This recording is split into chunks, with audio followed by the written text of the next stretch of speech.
49ers trying to get to 5-2. We are bound for Pittsburgh. And Aaron Rodgers against the Packers. What a matchup of it. Good game. Terrific teams. Of course, Jordan Love and Aaron Rodgers, they're terrific relationship. Okay. All right. Love is the apprentice, and now they go head-to-head Sunday Night Football. All right. Let me get a few more people in here.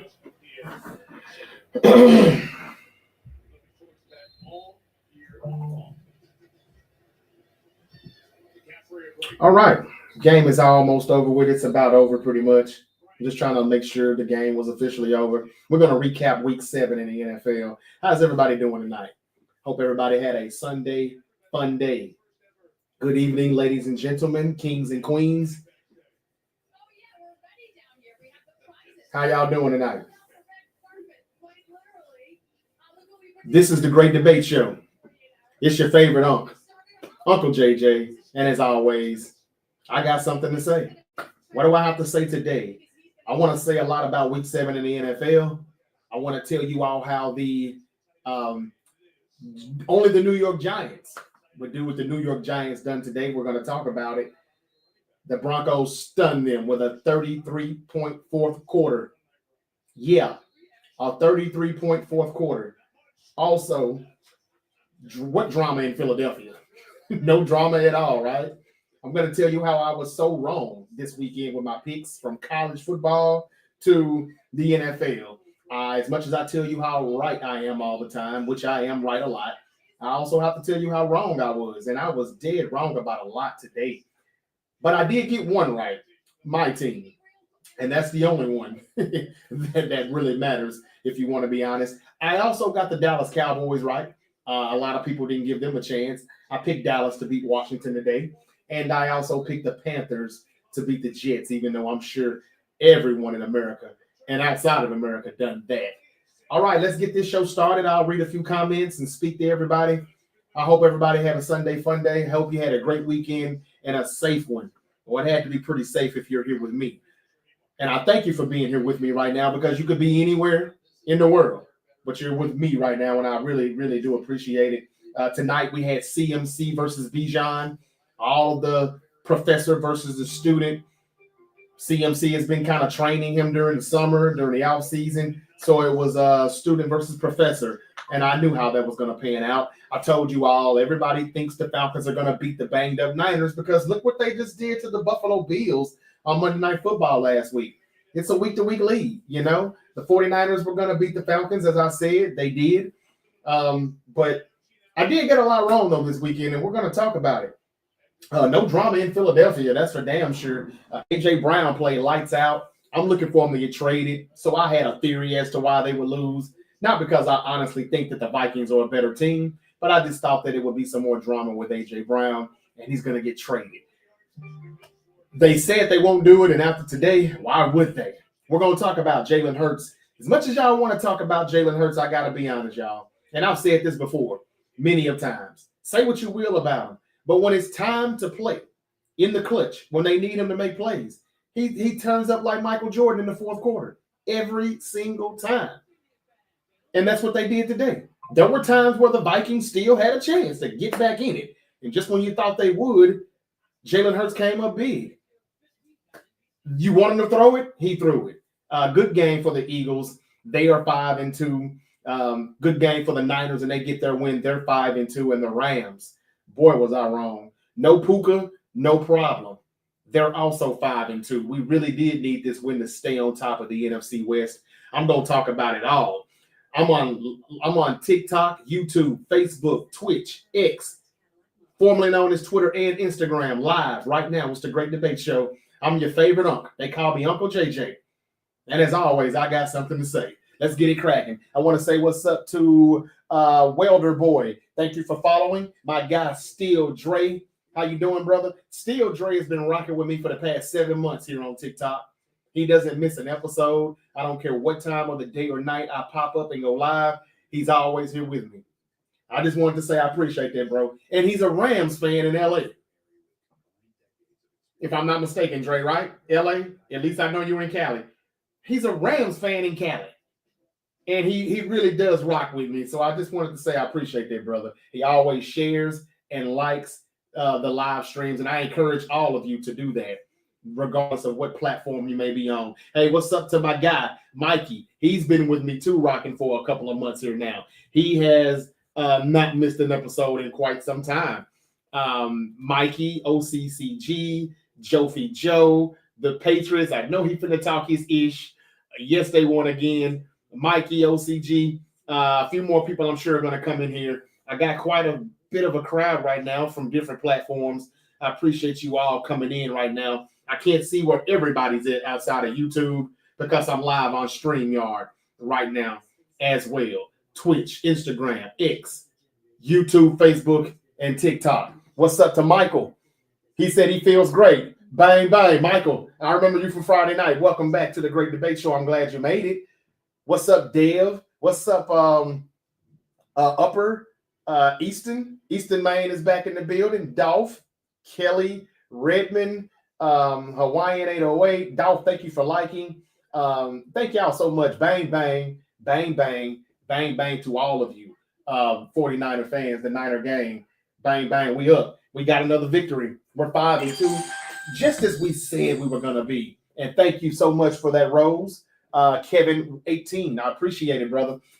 5-2, bang, bang, just as we said we were going to do, just as we said we would be. It's a Sunday night. When is the last time how the 49ers lost on Sunday Night Football? That's another reason why I picked us to win. When is the last time we've lost? George Kittle was back. I predicted last week. I said George Kittle will come back. The Niners will win on Sunday Night Football, and you will see George Kittle on Monday Night Raw in Sacramento tomorrow night. I predicted this a week ago.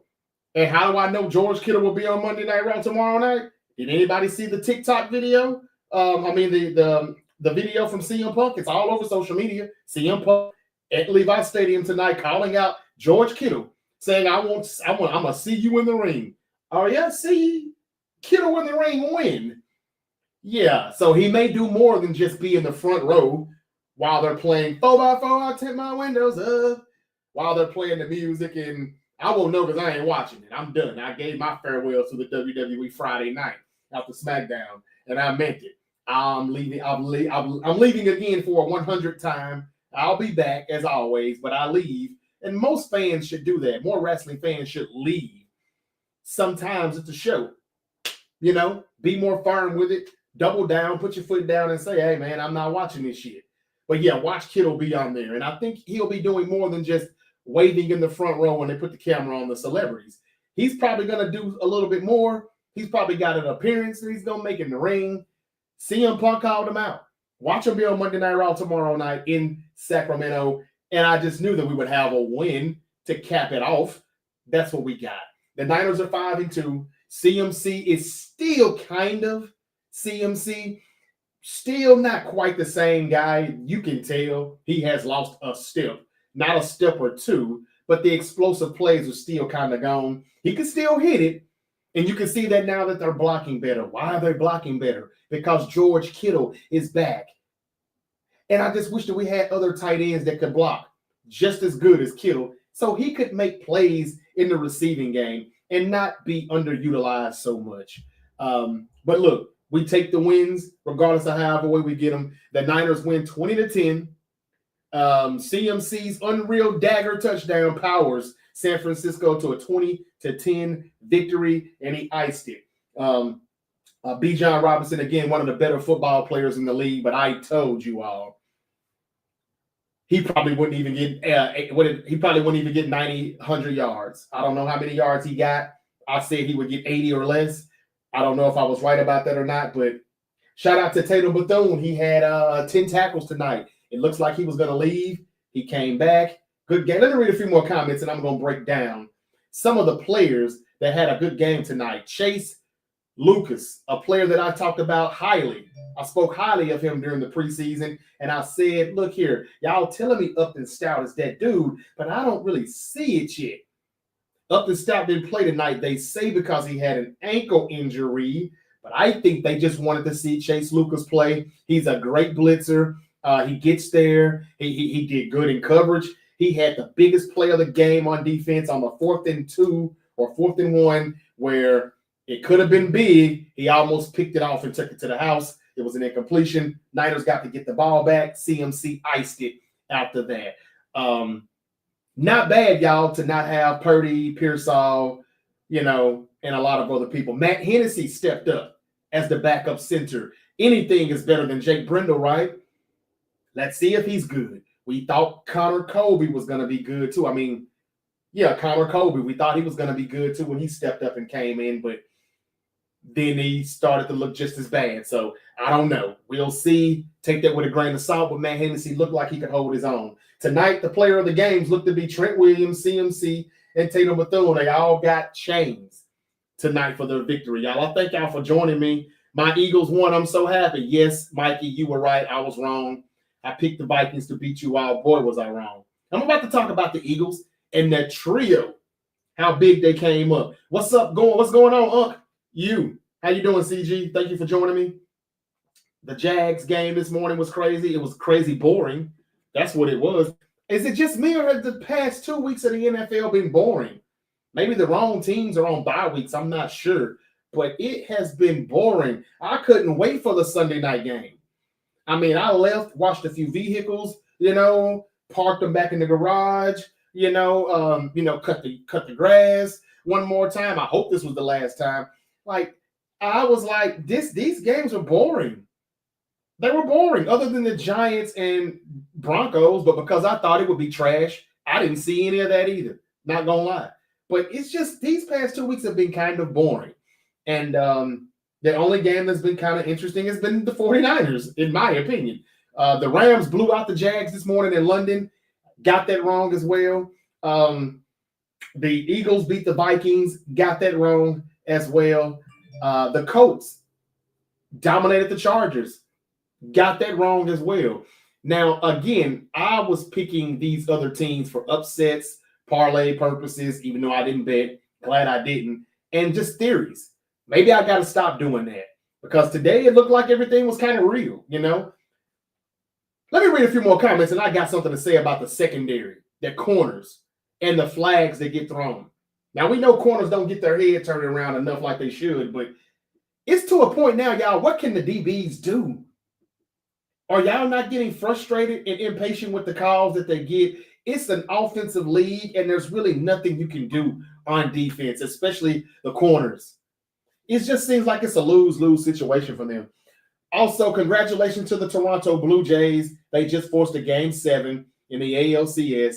We got one more game to figure out who's going to play my LA Dodgers in the World Series. Okay, bang, bang, right back at you, Bray.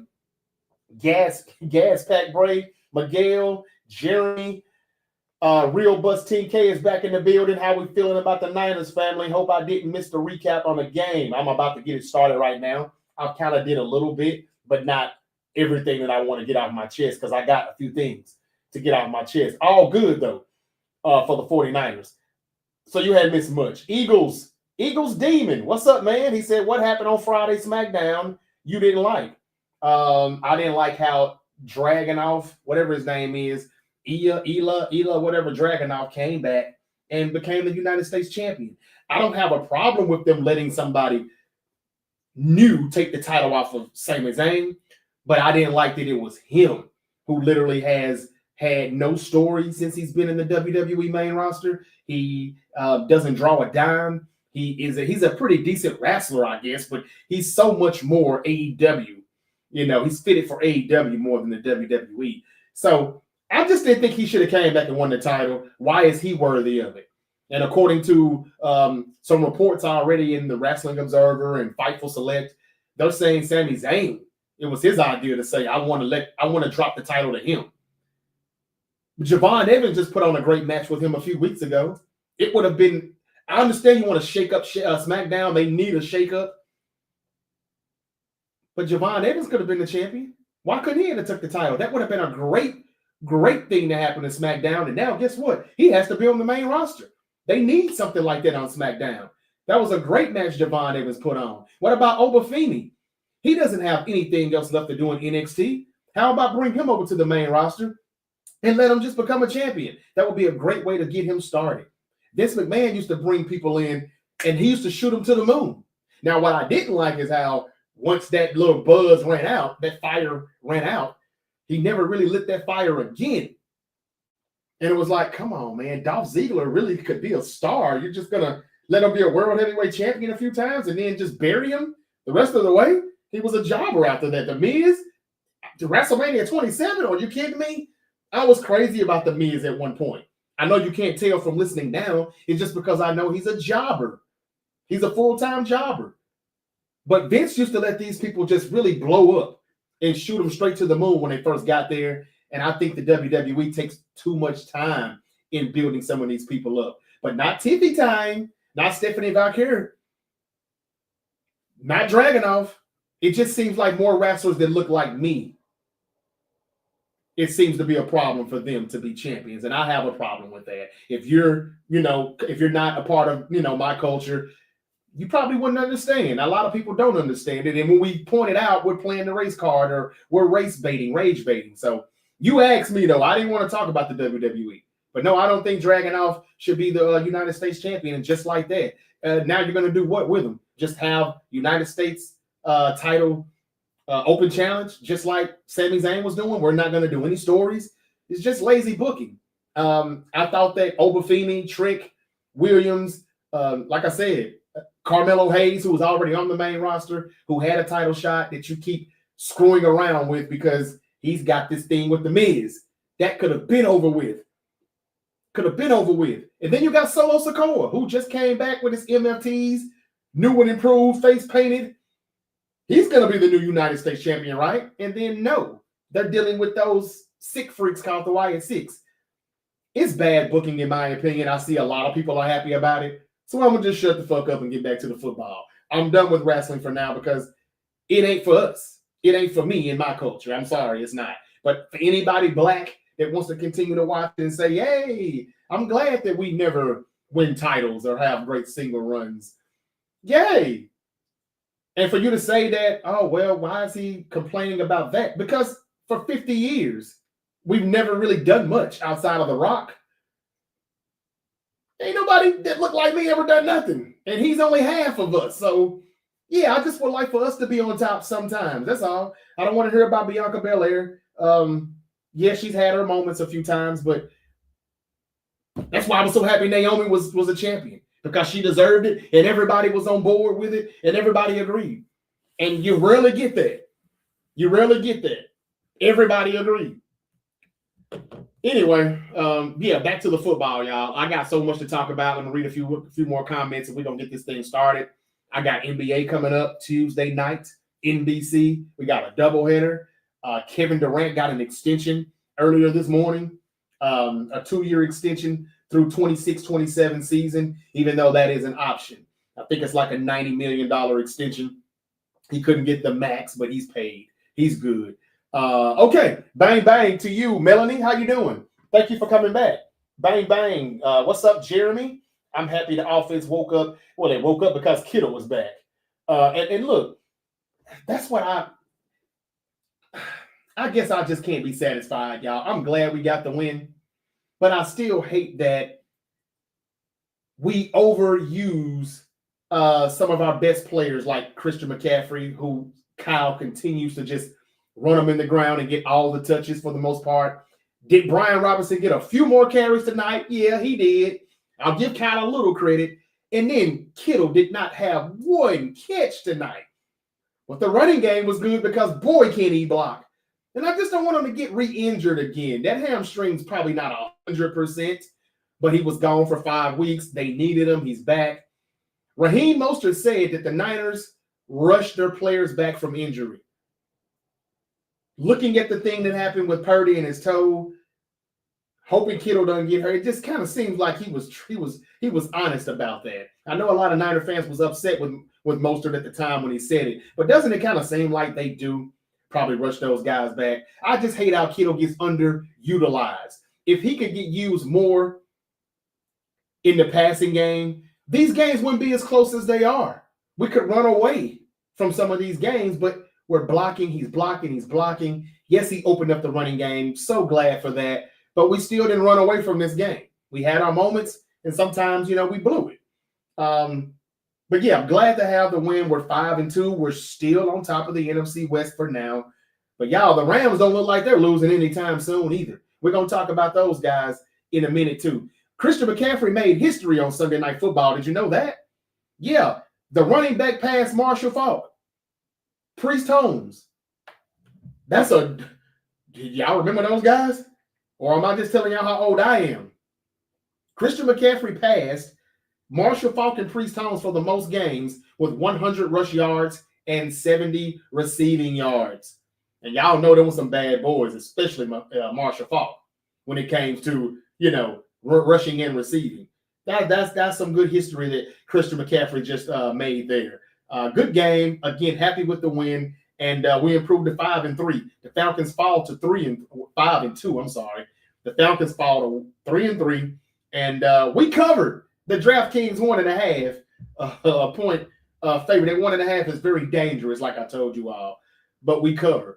Okay, let me read a few more comments and we're going to get this show started. I remember when Rocky Johnson and Tony Atlas became the World Tag Team champions. Oh, wow. Wow, who said that? Still Dre? Dre, how old are you, brother? You're talking about The Rock's dad, I'm sure. Yeah. Well, see, that's before my time there, man. But okay. I've never had a problem with Vince's booking, though. Like, I thought he gave our culture a chance. It wasn't a lot of black wrestlers back in the day to begin with, in my time coming up, besides five-time Booker T. We didn't have a lot. I didn't complain when I was a teenager, like, man, how come Ron Simmons ain't a world heavyweight champion? Damn. You see what I did? Wrestling fans know what I did. I didn't complain about that because they weren't really, championship material.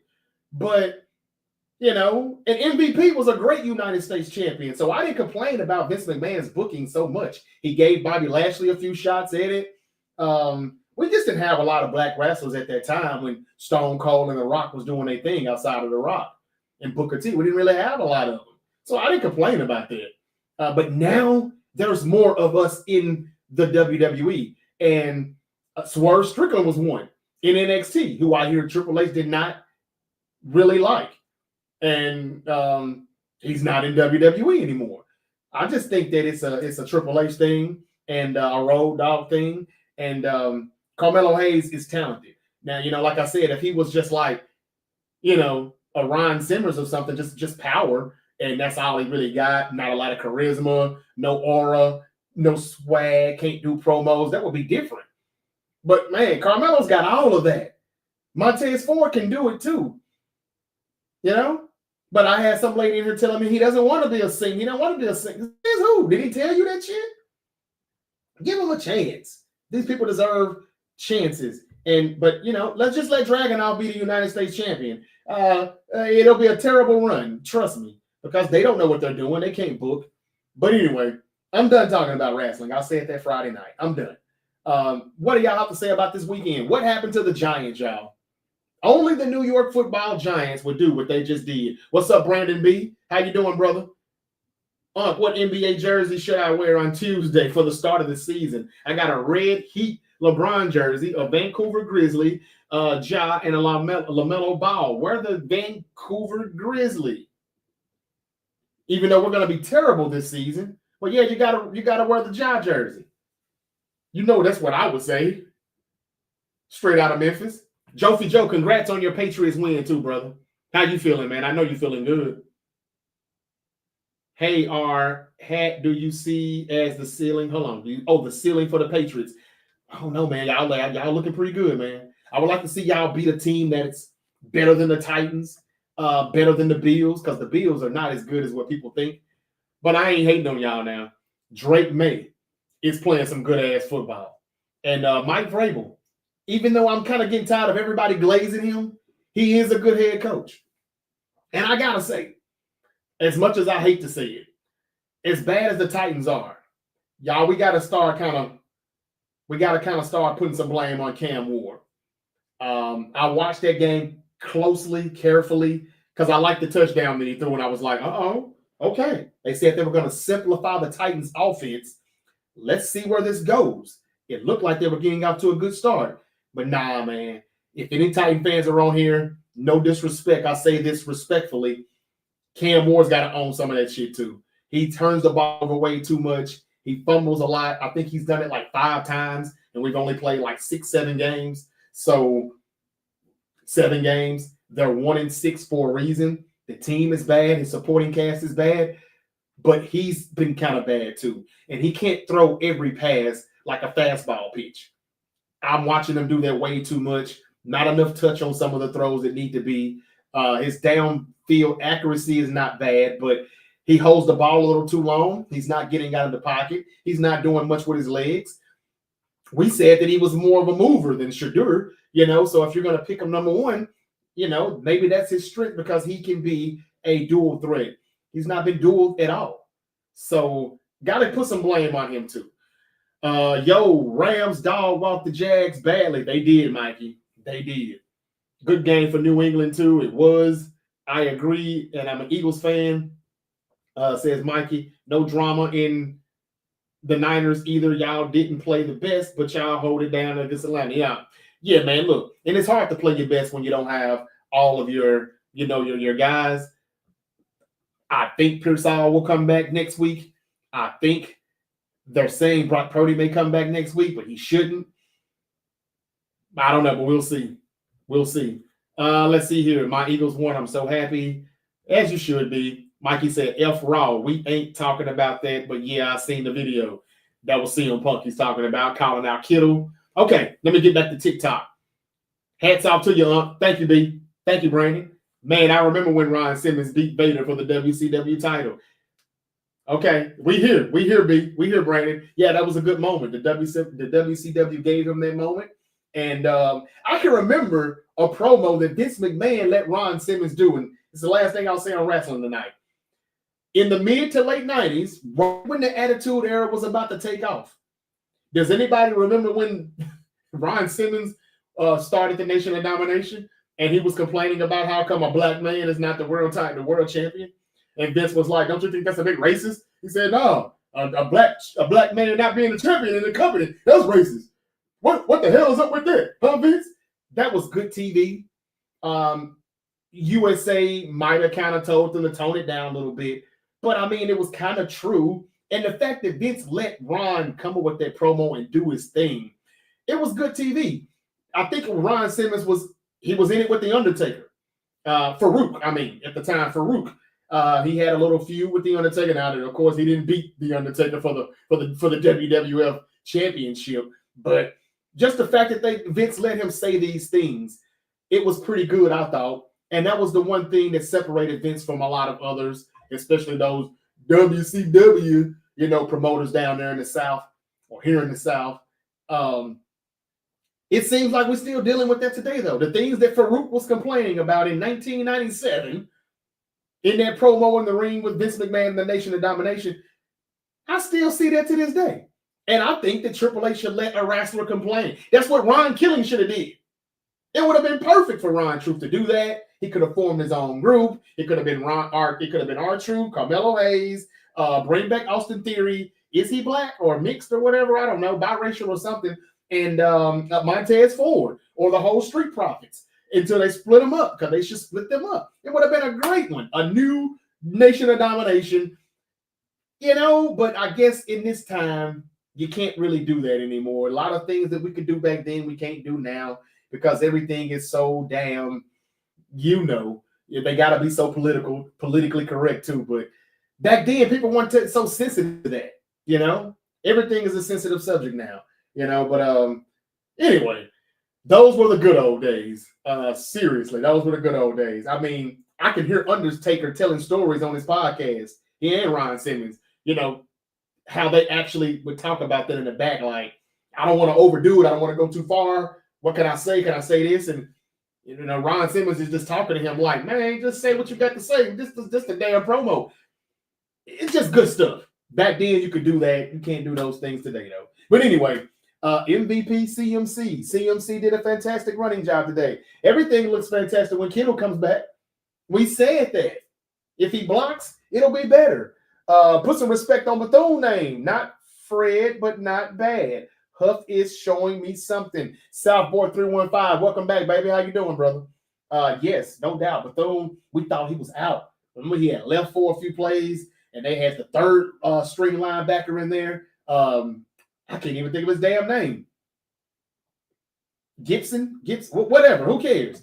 But luckily, we didn't have to keep him. He did a great job coming back. Bethune did. Huff did get there. He did start to get there. Made a big play early on, and he made a lot of more plays later. You see how easy it is to get to the quarterback when you know they're going to drop back and pass? That's when the Niners shine, when we've got you one-dimensional. The problem is we don't always keep you like that because we're not blowing teams away anymore. We don't have those explosive plays anymore.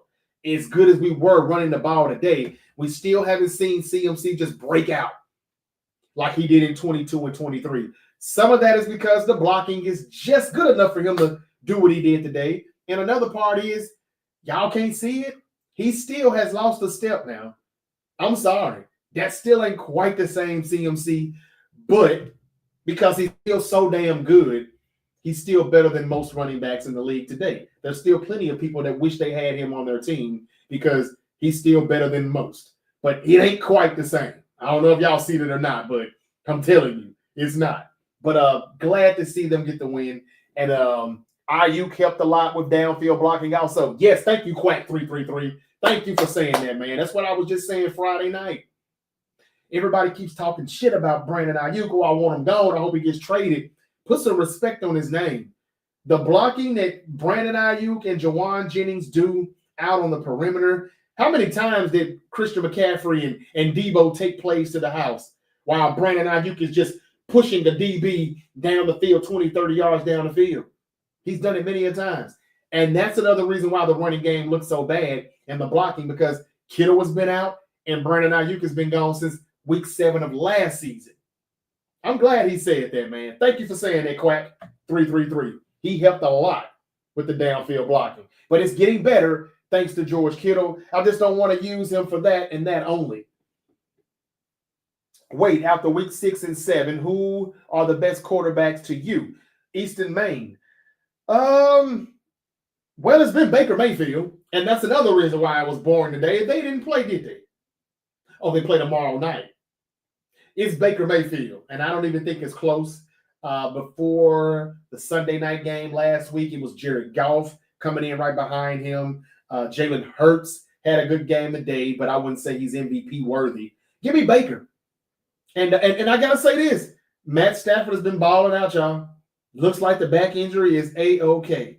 And that's hard for me to say as a Niner fan, but I would say Baker, Goff, and Stafford.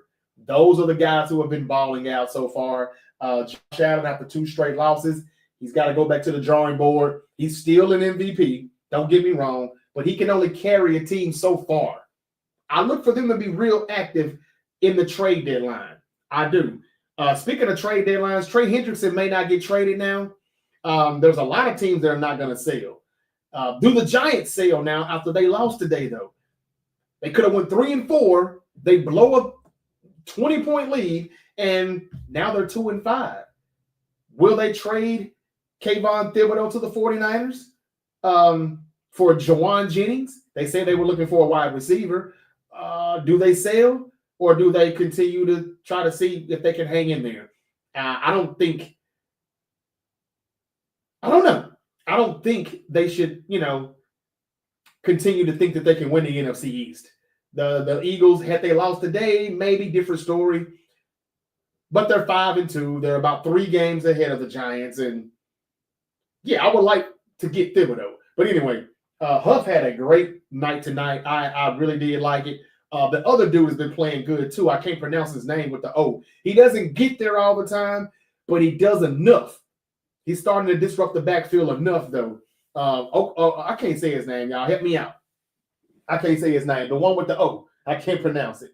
Go Niners says that Milky Man. Bang, bang, brother. Gumby. Hi, just got in the chat. Do we keep Mac Jones or do we keep Brock Purdy? Honest opinion, please. Gumby. We're going to keep both.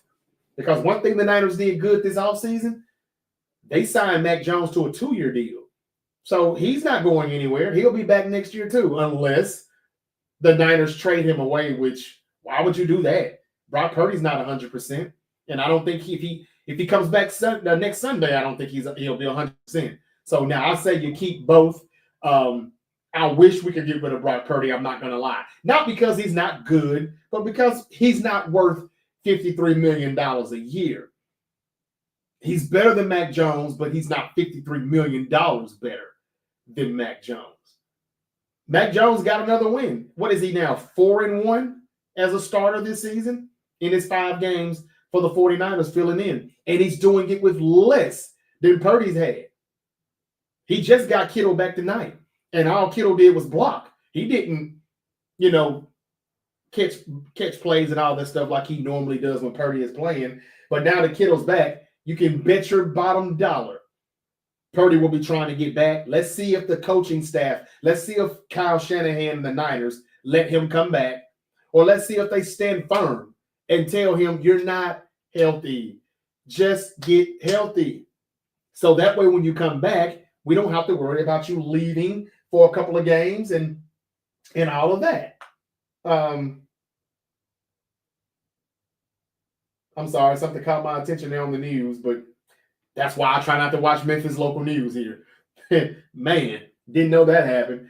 But anyway, back to you all. Brandon B. Rob, what's up, man? He said the numbers. What numbers? Except for when Kofi Kingston got destroyed in like a minute by Brock Lesnar. See, I talked about that Friday, CG. I did. That was terrible. If Vince called that shot, yeah, that was bad. But this was when Vince was losing his touch also. Not trying to give Vince all the credit in the world now, but yeah, I heard about that Kofi Kingston stuff. I wasn't watching then. See, I told you I'll leave the WWE in a minute. I'll come back, but I will leave. I want him to re-aggravate the toe. Well, they done that when they let him play the Jaguar game. He shouldn't have came back for that. He could re-aggravate it some more if he comes back Sunday. And I'm hearing that they're thinking about him and Pearsall coming back for, who do we play Sunday? Week 8. Houston? I think it's the Houston Texans. I don't think he should play, but they're not ruling out his return next week, y'all. And I'm telling you right now, if he comes back, we're going to lose. Because I hear he looks terrible in practice. He's limited in practice, way more limited than Mac Jones. Y'all know Mac Jones is not practicing in full either. But Brock is more limited. If he comes back Sunday, we're going to lose. And he's going to be out for another 3 or 4 weeks. And we're going to do this every fucking 3 or 4 weeks until the season ends. Until you don't see Brock Purdy play anymore this year. That's what I predicted anyway 2 or 3 weeks ago. When he came back the first time, then he shouldn't have came back. I told y'all that we had saw in practice a little footage. He looked bad. He couldn't put any pressure on that toe. He wasn't planting his foot, and he came back out there that Sunday, and he threw everything high. From what I'm being told, he still looks bad in practice. He doesn't look like he's ready to come back. If he comes back, we're going to lose. You heard it here first. We're going to lose. And I don't think we really should be losing to the Houston Texans. Now, let's see what the Houston Texans do tomorrow night. They're coming off of a bye week and all of that, but the Texans still haven't looked that good this year. I think we can get by them too. We may squeak by because it's on the road, but I think we can beat them with Mac Jones. I'll take a 75, 80% Mac Jones over a 50% Brock Purdy any day. Let's see how it goes. You remember PG-13 was in the nation? I do.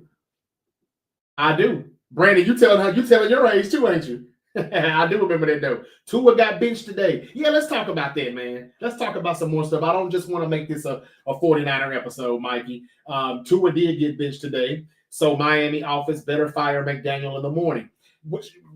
Hey, Mike McDaniel may get fired in the morning. What about Brian Dable? After blowing a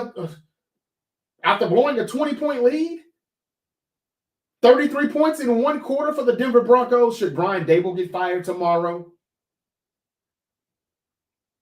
I know it looks like Jackson Dart saved his job, but did he? Somebody's got to take the blame for that. Only the New York Giants would blow a lead like that. Only the New York Giants. Look, they're on their way, but they ain't got there just yet. The defensive coordinator probably going to get fired for the Giants. Thank you for that comment, Brick Steeler. Yes, you're right. But I think what they're going to probably do, this is how they normally do it, Brick. They're going to ask the head coach to fire the assistant. And a lot of times, this is what got Mike Vrabel fired from Tennessee, because he probably should have still been there. I know Titan fans wish he was still there now. He was asked to fire some assistants, and he wouldn't do it. They make this thing personal, and they say, all right, well, I'll fire him. And while I'm at it, your ass is fired too. They're going to ask Brian Dable to fire that dude, and if he doesn't fire his DC, the general manager of the front office, the owner, or whoever calls the shots, is going to fire all of their asses. The end. You're not wrong. The DC should get fired, but they're going to ask the coach to do it. And if he doesn't, that's your ass, Mr. Postman. That's just how it goes. That's just how it goes. I think that's what got Robert Saleh. Oh, well, that and Aaron Rodgers. Old ass Fetty Facts, bro, says Gregory. I missed a few comments there. We got bad coaching. Who is we? You a Giant fan? I feel bad for the Raiders, man. Yeah, I know, right? How did we win? I recognize 0 numbers on our defense. Old ass Fetty. Who's your team, old ass Fetty? Are we talking about the Niners now, or it is all about the Niners, bro? But look, I'm not trying to make this show just about that.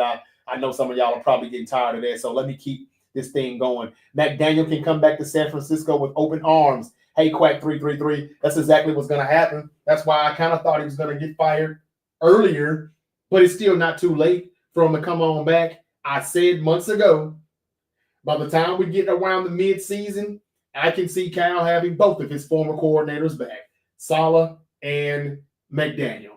Somebody needs to help Shanahan out with the play calling. The offense was much better in 2021 when he was not, calling the plays. I think that was Mike McDaniel, the 1 year that he took over. Then he went to Miami in 22. So, yeah, I think he'll be back. Maybe in the morning. Now, they have came out and said they're not firing Mike McDaniel or the general manager. But it just keeps getting bad week after week after they said that. So, you remember anybody ever watch It's All About the Benjamins? Remember when Ice Cube, what was Ice Cube's name on there? Bookham? Remember when he said he told Mike Epps, what was Mike Epps' name on All About the Benjamins? I don't forgot. But yeah, another classic by those two. He said, man, I know what I said about them diamonds. But when you get them in your hand, it just kind of and Mike Epps said shit, but I wish I could I wanted at least 2 of them though. I was gonna have the big Iverson ring, earrings. When you get it in your hand, what he was trying to say is just a little bit different. Everything they said, well, the Dolphins are still bad. So I know the ownership is gonna be kind of like, I know what I said about you not losing your job, but I expected you to get a couple of wins behind that too, and you still have not. We just heard the Jets front office say that, believe it or not, Aaron Glenn's job is safe. After the 0-6 start. Yeah, well, now they're 0-7. Next week, they'll probably go 0-8. Justin Fields got benched today, I know what I said about them Diamonds, but ass is fired. I think we're about to start seeing people get tucked out to the trash. People are about to start going into the unemployment line. And I wouldn't mind having Mike McDaniel back, because even though some people think he lost his touch, the team just not playing for him anymore, really. The offense is but mainly he doesn't have a good quarterback. And that's why Tua got benched today too, because he's not $53 million worth. And that's why I've been saying F the market. So the Dolphins lose today to the Browns. Again, Dylan Gabriel gets another start. He gets his first win as a starter. He didn't really do much. All right. Quentin, what's his name? Judkins went off. He had 3 rushing touchdowns, and they had a pick 6 on defense. That was the 4 touchdowns they scored right there. The Dolphins just are bad. And I knew they would be, but man, it's bad. Will the Dolphins start selling, like a Jalen Phillips or a Bradley Chubb to the San Francisco 49ers for cheap, it would be worth us doing and kicking the tires if it's cheap. We know we're not getting Trey Hendrickson now. We didn't want to give up a second or a third anyway. So I'm okay with that. At least the Niners don't have to make a mistake, a costly mistake. So I'm glad they don't have the opportunity to do that now. The Dolphins need to start selling. And I think Bradley Chubb or Jalen Phillips will be two of the players. What about the Giants? If Brian Dable gets fired, I think that they should be selling. They need a receiver. Jawan Jennings is available. And I would like to get Kayvon Thibodeau for Jawan Jennings in a 7th-round conditional pick. I think that's fair. And we would get Thibodeau for the next 2 years if we were able to get him. But some of these teams, from what I'm hearing, are going to be very stubborn because they still think that they got a chance to make the playoffs. And nobody's willing to trade and help these teams get better. That should be a lesson to a lot of football teams as far as the draft goes. Draft better. Have better off seasons in free agency and the draft, and you won't have to depend on the Bengals, the Giants, the Dolphins, the Saints to help make your roster better. That should be the lesson that everybody should learn. Okay, what's up, Eagles Uncensored? He said, what's good? Haven't seen you here before, but I'm about to tell you what's good. Your team. Let's talk about that trio for a minute that everybody's been talking about like it's the days of our lives or the young and the restless. It's been a hell of a soap opera between Jalen Hurts and A.J. Brown and their relationship, Devontae Smith and Saquon Barkley having meetings in the parking lot, A.J. saying, no, I don't recall. It's just been so much stuff back and forth. But today, when times got rough, and it did get rough at times, then it would look like, okay, the Eagles are going to run away. And then the Vikings would kind of come back and make another play. Y'all, Carson Wentz was so up and down today. I know Eagles fans was watching this game saying, yeah, that's the Carson Wentz I remember. So glad we don't have to deal with his ass anymore because he kind of gave y'all some shit, Eagles fans. I don't lie. He did. But I digress. Jalen Hurts, A.J. Brown, Devontae Smith had themselves a game today. That trio did great. What drama in Philly? I had this theory that it would be another bad game for them. A.J. Brown's going to talk some more shit. He's going to tweet something else crazy, and he's going to be traded to the New England Patriots. That was my prediction. He's a Mike Vrabel guy. Mike Vrabel loves A.J. Brown from their Tennessee Titan days. That's what I threw out there, and I picked the Vikings based off of a theory. I knew that they really were not better than the Eagles. But I just want to say congratulations, Eagles Uncensored, Mikey, and all any other Eagles fans that are here because you got a good win today. And you're 5-2. You still lead the NFC East. And you had the Cowboys and the Washington Commanders gaining on you, but you separated yourself a little bit more with that win. And there's no drama in Philadelphia. Say what you want to say. The coaching is the reason sometimes it looks like they're struggling. Y'all want Jalen Hurts to throw the ball. When he throws it, they do pretty damn good. Say what you want to say, but this brother's having lunch with Michael Jordan. He comes up big like Michael Jordan when they need him to. And I'm talking about Jalen Hurts. A lot of people hate him and talk shit. But man, the man make plays when it's time to make plays. A.J. Brown had 2 touchdowns. Both of them were huge. And Devontae Smith had a big one. His was huge. And Jalen Hurts was big when he had to be big. He even gave you the Michael Jordan fist pump, you know, when he used to hit a shot at the buzzer beater. That's what I get. He's got some Michael Jordan in him. Give him his credit. And I just want to say this. When you watch the 49ers, we're 5-2 because we're coaching good football right now, and the coaching sometimes outweighs the talent. The Eagles, on the other hand, the complete opposite. Their coaching hasn't been all that.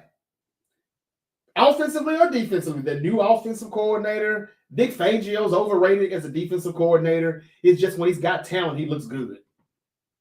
But the reason why the Eagles are 5-2 and still keep winning when they need to win is because they just too damn talented. And if you just think about it and you look back at the highlights and you look at the game and you watch, that's basically what it is. We ain't got to break down the terminology of football. We ain't got to do no X's and O's or none of that shit. The Eagles just have more talent than you do at the end of the day. Are they going to go 18-0? Of course not. But they just got too much damn talent. That's why the motherfuckers won the Super Bowl last season. And they very well could win it this season too. So just wanted to say that about the Eagles. Good win for the Philadelphia Eagles on the road in Minnesota. Brian Flores is good as it gets. You can only stop the Eagles so many times, though. There were good drives they had, and there were bad drives that the Eagles offense had. But you can only stop those guys for so long. It's just too much talent. Saquon, AJ, Devontae, Casey, JoJo. It's just too much. Dallas Goedert. They just got too much. And the Giants and the Broncos, what happened? What happened? The Giants defensive coordinator definitely will get fired, but Brian Dable is going to have to do it. And I guarantee you, you're either going to hear that he's fired or Brian Dable didn't fire him, and you're going to hear he's fired. And the DC and other assistants were fired also. Such and such is the interim coach for the New York Giants. I mean, after a game like that, the only way they don't fire that man in the morning is because, man, the Morrows probably just ain't got their ass on that right now. I think he has cancer, John Morrow. They said that he was just diagnosed with that not long ago. And maybe they just ain't got their ass on that right now because they got bigger fish to fry concerning his health and all of that. But, you know, his well-being. But then again, that could be more reason for them to say, shit, I'm dying too? Fuck you. You're fired, you son of a... Yeah, I don't know. I'm just saying. The Broncos, the Giants had the Broncos up 26-9, 26-8, with like 10 minutes left in the fourth quarter. Like, come on, man. Come on. That was as bad as it gets. That was as bad as it gets.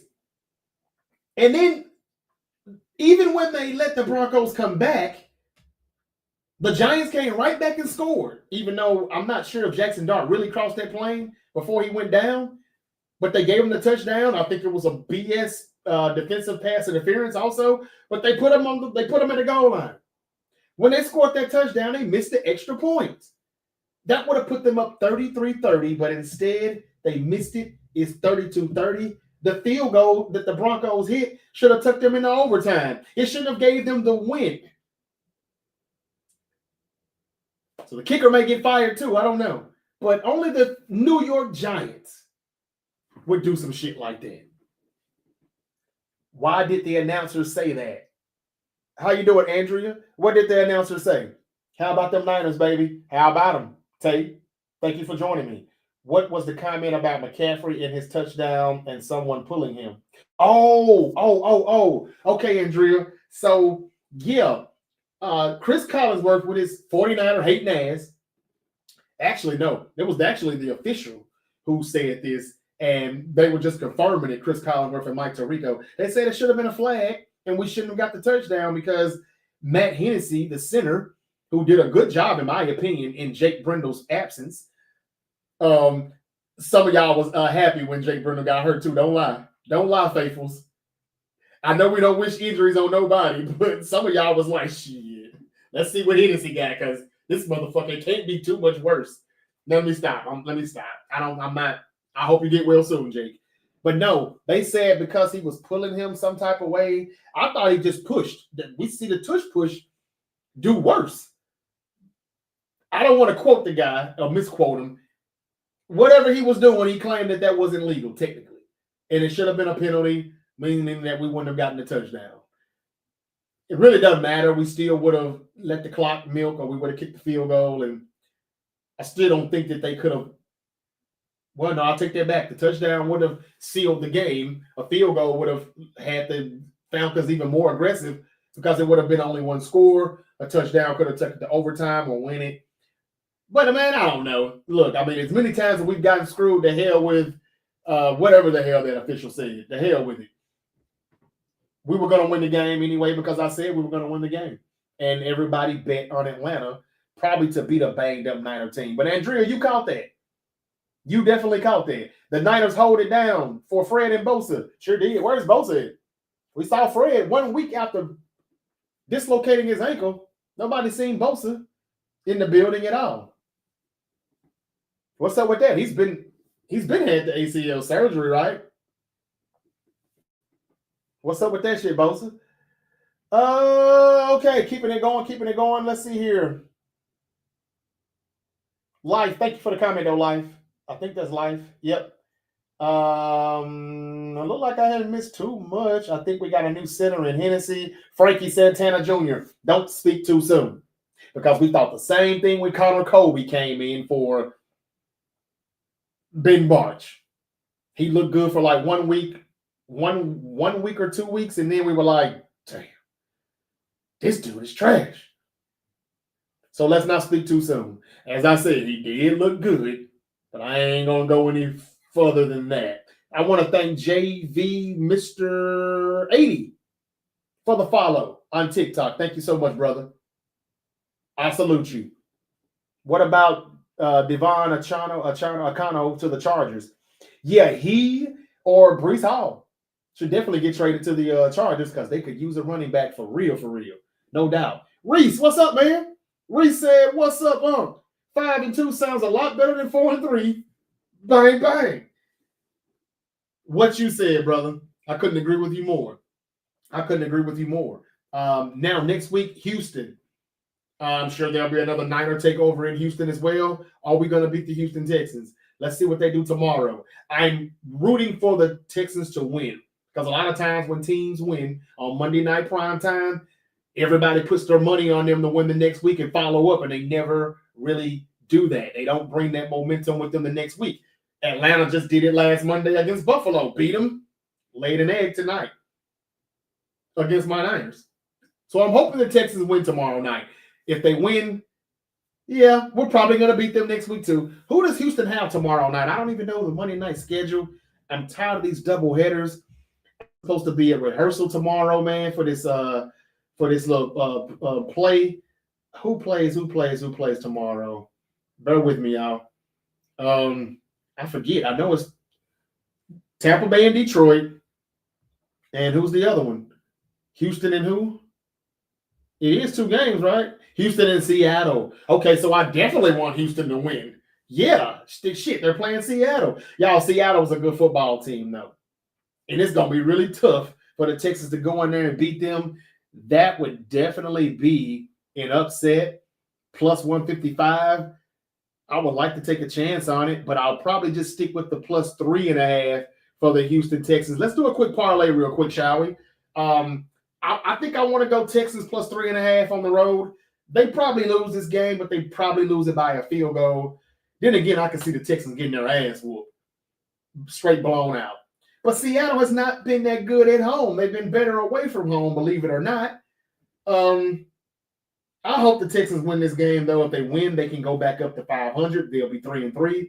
They're coming off of a bye week. So let's go for the Texans on the plus 3.5. And let's go with, wow, Detroit is heavily favored tomorrow, minus 275. Now, I heard Mike Evans and Chris Godwin.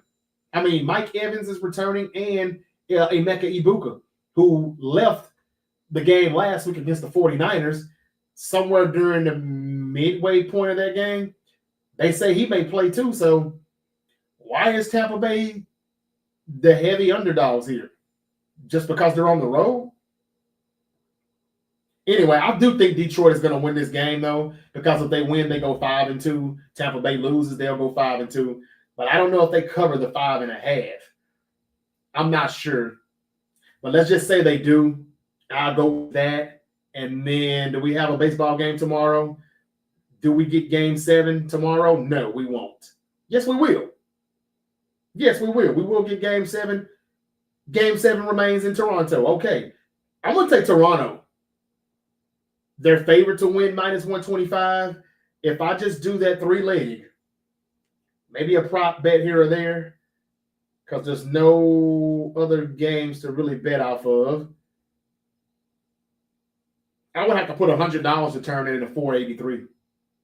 but I definitely want to probably take a chance on that. Give me the Blue Jays to win Game 7 at home. Give me the Detroit Lions to cover 5.5. And give me the Texans plus 3.5. $100 will win me $483, bringing me to a total of $583.85. I may actually do that because if I go to 5 leg, 6 leg, that's when I'm going to fuck up and lose. So that's what I may do. Let's go Houston on the points. Let's go Detroit on the points. And let's go Toronto Blue Jays. Who y'all got winning Game 7 of the ALCS? Did the Seattle Mariners F up? Did they F this thing up? They had a 2-0 lead. And now they doing some New York Giants shit. Okay. I think we got a new center in Hennessy. I read that. KJ, what's up, man? He said Niner game. Bethune and Huff held it down big time. I agree with that. KB, go crazy. I agree with that. MHO said bang, bang. Brock, Ricky, and BA come back. We can make the divisional round. Ty, I don't know when BA is coming back, though, y'all. I really don't know. You remember when they said it could be week 10? I'm hearing he's still a month away from coming back. So we're talking week 12, maybe? What was week 7? Week 8, 9, 10, 11, 12? 11. Maybe as early as week 11, maybe. Possibly, but probably week 12. And there's no guarantee we're going to see Brandon Ayuk this year. I mean, nobody's really just saying he'll be back. I don't know what's going on with that, y'all. And we're not hearing a lot. He doesn't show up to practice anymore, just to be there. It's just a lot of things going on. And until he comes back and plays for us, I still think they're trying to trade him, even though I think that's a mistake because when it comes to blocking and what he does for the run game, that helps. How good he is at his route running. His hands can be up and down at times, but yeah, I think we still could use him. But if we can get something pretty good for him in return, I'm all for it. But we got to have Slick Rick healthy because he has not been. As good as he was the first 3-4 weeks of the season, he's been gone for the past 3 weeks. So we need to see him back. Thank y'all for the comments, y'all. I'm about to get out of here, though. It's not a whole lot more to talk about. We don't want him back, says Melissa. Well, I do, kind of. I mean, unless we can get something really good for him in return. As we were speaking about earlier, me and Quack 333, he made a valuable point. We really do miss him and his blocking on the perimeter, the things that he would do downfield. Those explosive plays that we used to get from CMC and Deebo Samuel, it was because of Brandon Ayuk. And, of course, George Kittle. So, yeah, unless we get like a second or third round pick for Brandon Ayuk or a good player in return for Brandon Ayuk, I would still like to have him back. I mean, it's just more, the more the better. Just the more the better, because if we get those guys back, then the guys that we have right now who are still stepping up, who weren't even supposed to be on the roster, they become just good depth on the depth chart. And that's always good to have. How do you feel about George Kittle being back? I feel great. I don't know if we win that game without Kittle, because without Kittle, I don't know if we block as good. The Atlanta Falcons front seven ain't that bad now. It's not. And it wasn't easy to do what we did tonight, even though they made it look that way. That's George Kittle. So I'm glad he's back. I just don't like for Kyle to just use him the way he uses him. Just runs him in the ground like a damn slave. He's a slave driver. And he ain't got no picks or chooses on who he does that to. He did it to RG3 on a bum leg. He does it to CMC now. He does it to Kittle. He did it to Trey Lance. He ran him in the ground and got him hurt. He literally didn't hardly ever call passing plays. It was just, well, you're athletic, so just run, do the option. Like, motherfucker, not every play. Broke his damn ankle. We never saw him again for the Niners. This is just Kyle. But anyway, take the Bucks. Houston, thank me later. Hold on. Take Bucks. Oh, okay. The Bucks over the Lions and Houston over the. Oh, well, I'm taking Houston in the points, Mac. But man, I don't know what worries me about that when players come back. Like, well, Kittle just came back and we won. Mike Evans is coming back, but is he going to be a little rusty? Ibuka, he's coming back.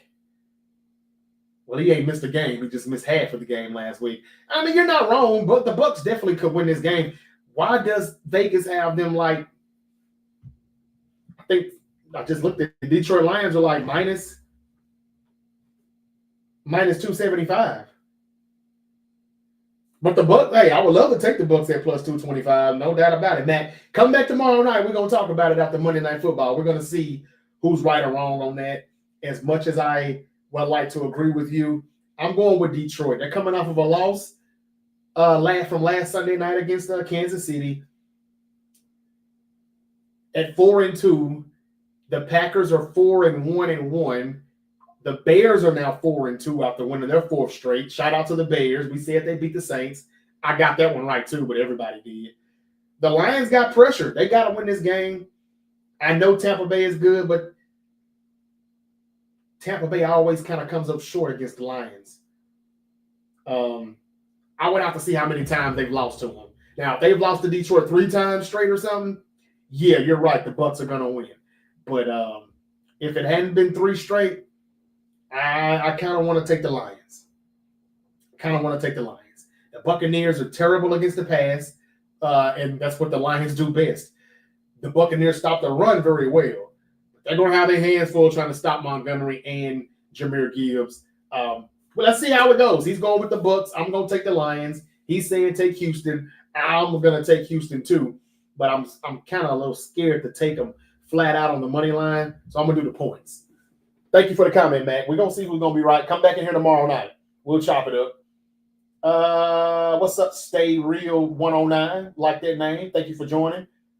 Lions over Bucks. I'm with you too. Me, Lisa, Sharon Thomas. When do my Bears play you guys? Oh, it's not until like December. Yeah, we play you all like the week of Christmas or the week before Christmas. And congratulations on your win, Sharon. Your Bears have won 4 straight. And this puts more pressure on the Packers and the Lions. The NFC North is still good, and I don't know if it's the best division in football right now, but, you know, the West is making an argument for that, but the North is still good, y'all. The Bears are now 4-2. The Packers are 4-1-1, even though they barely got that win today in Arizona. What do y'all think of the Packers? I don't see anybody coming in here saying, go Pack, go anymore. Where did they go? I mean, they're still getting wins. Maybe they're just waiting until they dominate somebody. They hadn't dominated anybody since week 2. But Michael Parsons had 2 sacks today. He was huge when he needed to be. Give him credit, even though that was Jacoby Brissett, not Kyler Murray. But the Cardinals' offense looked much better without Kyler Murray. I think Kyler Murray's on his way out of the league. He's on his way out. He missed the second game, and you couldn't tell he was gone. I don't even think Marvin Harrison Jr. played today. I'm not sure. But Brissett stepped in, and he did all right. They almost beat the Packers. Lucas over Stout. That's what I had been saying all along, Face It, Vic. Thank you for that comment, because I almost forgot to talk about him. Did Brindle lose his job? I hope so. 49er Razorback, I hope so. Let me speak on Lucas real quick. Remember y'all in the preseason when I kept saying, when are we going to see Lucas? When are we going to see Lucas? He was good in the preseason. I just thought that we should see him a little bit more. You don't have to play Stout every down, do you? He's a rookie. I don't really know how serious Upton Stout's injury is. They say it's an ankle. But from what I'm hearing, they just wanted to see Lucas, and they saw him, and Stout may be in trouble. But I'll say this, though. Upton Stout is good depth. If Lucas gets hurt and Stout got to come in, we know what we'll get from Stout. But I don't care what y'all say. He still had too many completions. Not enough PBUs when the ball came his way. Yes, he's, a little quick, I guess. He never was quick enough to get to the ball before the receiver, though. Yes, he's a good tackler. Yes, he's this tough little guy who looks like he can, tackle and hit and put a thump on you. But his coverage wasn't all that. Chase Lucas almost had a pick on that 4th and 1. It was the play of the game. He doesn't make that play. The Falcons are probably still running in the end zone right now. I don't know. Chase Lucas had a great game. Thank you for reminding me about that. I talked about it in the beginning, but I'm trying to talk to my Eagles. I'm trying to talk to my Patriots over here on YouTube, and I'm trying to also talk to my Niners and talk about what happened with the Giants and Bronco game, and I just kind of slipped my mind. But yeah, Chase Lucas had a few good plays, but that was the biggest one on 4th and 1. He needs to start next week, regardless of Upton Stout's ankle. Matt Hennessy needs to start next week at center, regardless of Jake Brindle's hamstring. But these hamstrings take time. So we may not see Jake Brindle for a few weeks anyway. And if not, that wouldn't be the worst thing in the world. Hennessy did a great job. I almost took a shot at Hennessy, but I ain't got none. Every time I saw a good block or, him not letting anybody go by him because poor McKivitz and Pooney, sometimes it's just like, damn, you didn't even let them. Did you see the one play when dude ran right by? No, that was Kobe. Hold on, who was that? Was it Pooney? It was Connor Kobe. Somebody ran right by him, man, and he didn't even get his hands on him. Like, how can you not even put your hands on the dude before he gets by? I mean, Mac Jones got up off the ground and he just kind of shook his head and just brushed it off and looked up at the game clock and, all right, give me the play. I know he was frustrated. Like, y'all dudes go get me killed. It's a good thing I'm smarter than Purdy up here. It's a good thing I can get rid of the ball quicker than Purdy, when it comes down to doing stuff like that when the pressure's coming. And he has to because he can't really move. But shout out to Mac Jones because he moved when he needed to, and he moved enough. Return of the Mac. Return of the Mac. Yeah. I like Mac. I'm sorry, y'all. He's good enough for me. Yeah, he threw an interception, but that was on Jawan Jennings. With his sometime ass. I hope the Giants trade for his ass so we can get something. Maybe an offensive lineman. Maybe a guard or a center. Or maybe we get Kayvon Thibodeau. Hey, there's a Niner reporter that's been talking about Kevin Zeitler. He's old, but they say he's still pretty good. He's now with the Tennessee Titans. I think he's a left guard or a right guard. The Titans want to do some business. They said everybody's for sale except for Cam Ward and Jeffrey Simmons, who got hurt today too. I think we're going to go make a trade for Arden Key, but we also could make a trade for guard Kevin Zeitler from the Tennessee Titans. Maybe we could try him out. He could take Pooney's spot. Matt Hennessy looks all right. Or maybe he could take Connor Kobe's spot. I don't know who's worse, Kobe or Zeitler. I mean, Kobe or Pooney. But Pooney, I didn't see Pooney tonight that much, so that means he didn't do too bad. But McKivitz, when he blows stuff, he just blows shit. Like, he didn't even get a hand on him. They just, damn, I missed you. Sorry, man. You about to get your ass whooped. You about to get hit. They just blow right by these guys. Anyway, college football, I was wrong. Ole Miss lost to Georgia 43-35. I got that wrong. Memphis lost to UAB on the road. I got that wrong. It was a bad week for me in picks, college and professionally. It was just bad. What else did I get wrong? It's pretty bad. Pretty bad week. LSU, I got that right. They lost, as I said. Brian Kelly, man. Okay, we fired James Franklin from Penn State. Can we fire Brian Kelly now? Let's end there. Let's get that over with. Vanderbilt got the win. I got that right.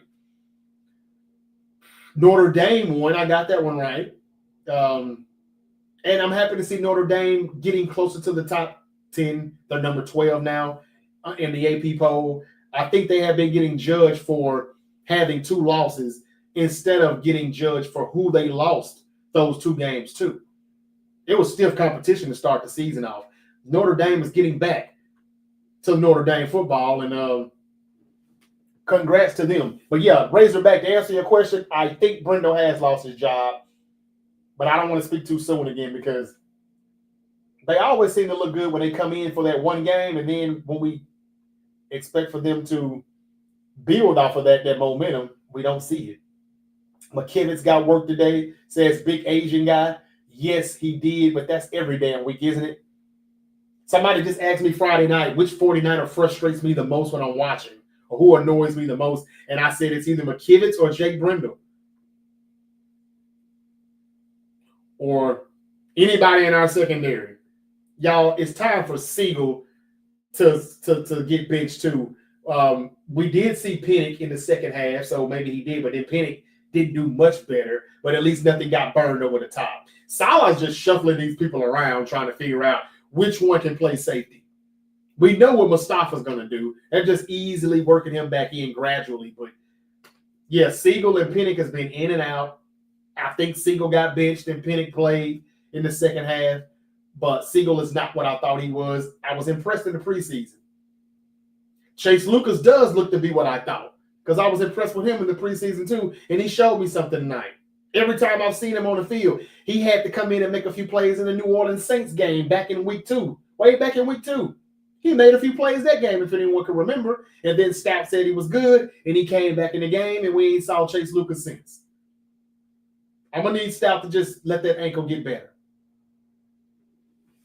Green got hurt too. That's right. I forgot to talk about Renardo Green. But my Florida State Seminole has been trash too. Now, he tried to bump up and play a little bump and run coverage, and he got worked. Good tackling, though. But, hey, it was only like 3rd and 2, 3rd and 3. You let him get the first down. He's got a toe injury. It's the year of the toe. And he didn't return either. But Luter did a much better job. So maybe we had some blessings in disguise tonight. Everybody that filled in looked better. I'm sorry. Luter made a few good plays when he came in. So let's see what the 49ers do when the trade deadline comes. We're 5-2. Do y'all think we still should be aggressive, or should we just let this thing ride out? These guys keep getting better, and the better they get week by week. Huff getting better. He's got like 4 or 5 sacks now on the season. Mikael Williams didn't get a sack, but hey, we had what's the name back, and he's the best defender we've got from the interior. What's his name? Elliott. He's the best guy we've got in the interior. Still ain't getting nothing from CJ West. Alfred Collins didn't really do nothing tonight either, really. But if these guys just keep developing, do we need to do anything? Can we just keep those draft picks? We may not have to do anything. What a magical evening.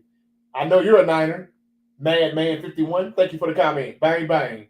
Brandon Coleman says, let it ride out. That's what I've been saying. But I had so many people jump in my comments when I did the reel.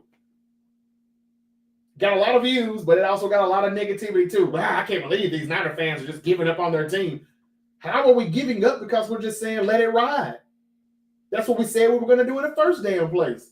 When they drafted these people, we knew, hey, we're going to take some licks. We're going to take some lumps, but let's see where it goes.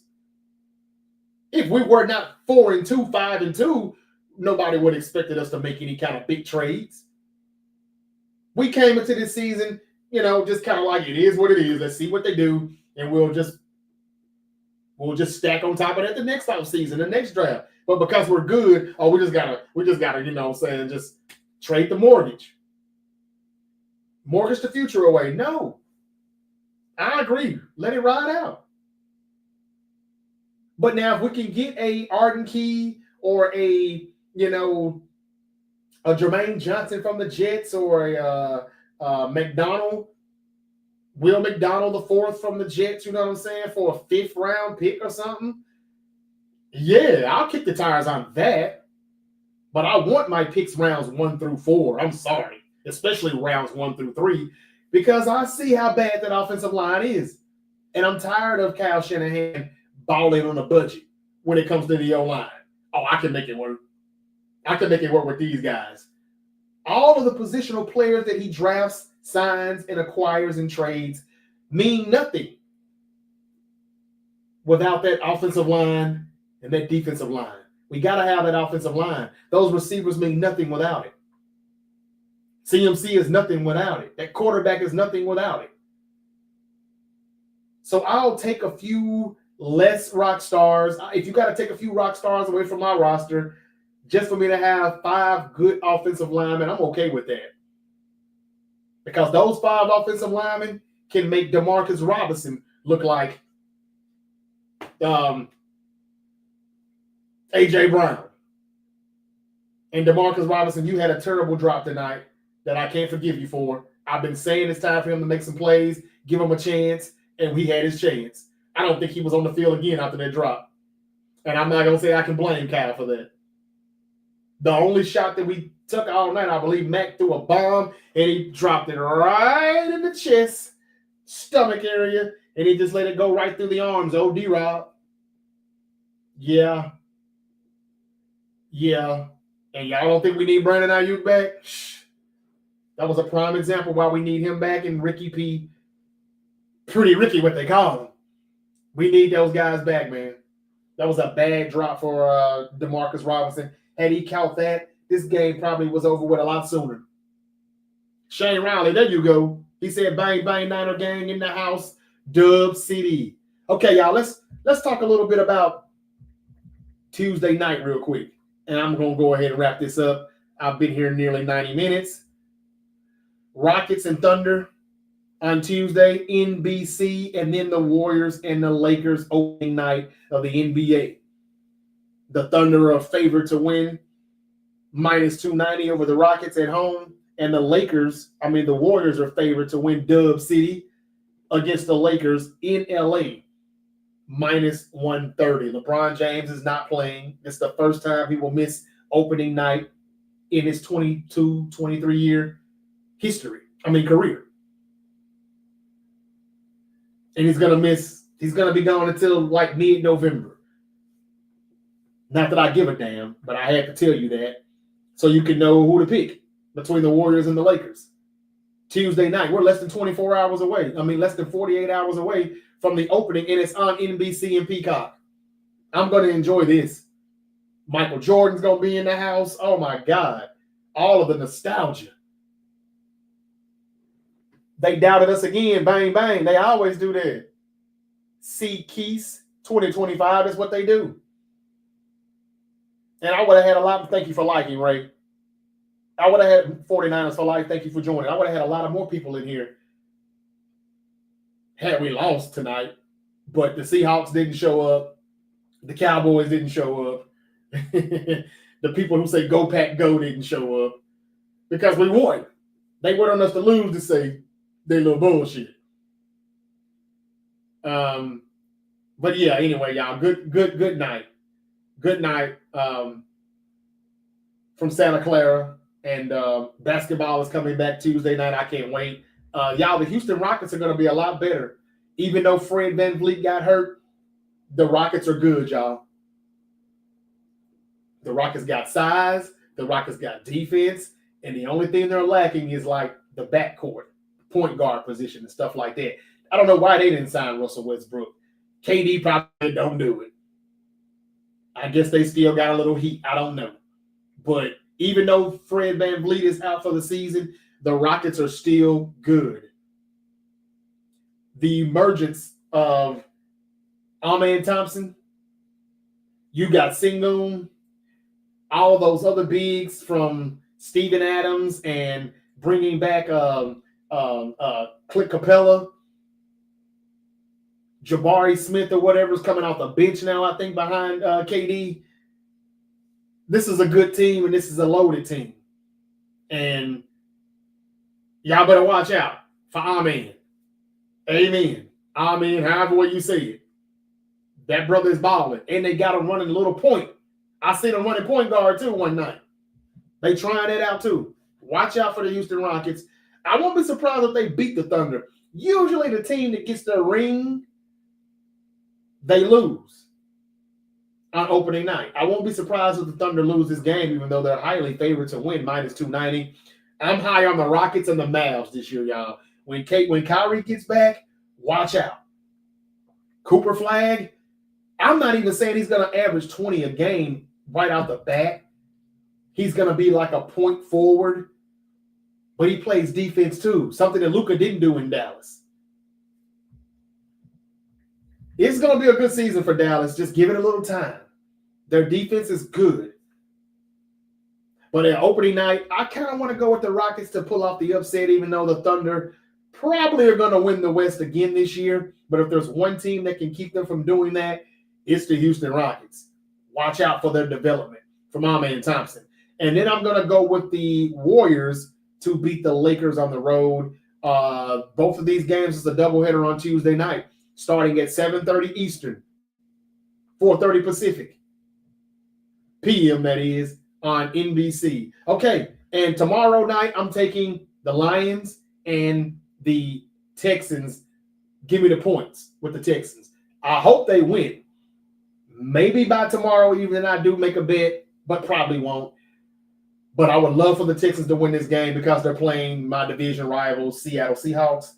And again, even though they're in Seattle, Seahawks have not been that good at home, believe it or not. Check it out. They have not been. Okay, that's it for me. It's been a good Sunday. Hope y'all enjoyed. It is Monday already on the East Coast, and it's almost Monday where I'm at too. Bay Area all day, every day. I love the Bay, man. I love it. I got to get back out there. Thank you for the comment. A day with T-Bird. Sham, Mark, thank you for liking it live. Steven, thank you for following. I hope I get you all to follow as well. Please follow, like, and share. The Great Debate Show is available on all social media platforms. Okay, that's it for me, man. I hope y'all team won today. It'll be a much better week when your team wins. If your team didn't win this week, that's okay too. I need to get more people in here even when their team loses. And a lot of times I'm noticing people don't come in here on TikTok until their team wins. Come on in here and join the fun, man. We are all winners and losers some weeks. We can't win every week. So if you won, congrats. If you lost, there's always next week. Okay? What about them Niners, though? Man, I've been talking about it for the past 90 minutes. Yeah, we're all right. Everything is okay when we win, and then everything's not so okay when we lose. We got Houston next week, so I really do hope Houston can get this win tomorrow night. If they do, yeah, they're going back home, and people will think, well, the Texans look good last week against the Seahawks. Surely they can beat the banged up Niners. Yeah. Now, if the Texans lose, we could be in some trouble next week on the road in Houston. Then again, it just may be a bad year for the Texans. I'm not sure. They've had 2 weeks to prepare for Seattle, though, so let's see how they do. If the Falcons' offense wasn't terrible, y'all should be 4-3. Thank you for the comment, Greg. Well, I think we had a part to play in them being terrible. You don't agree with that?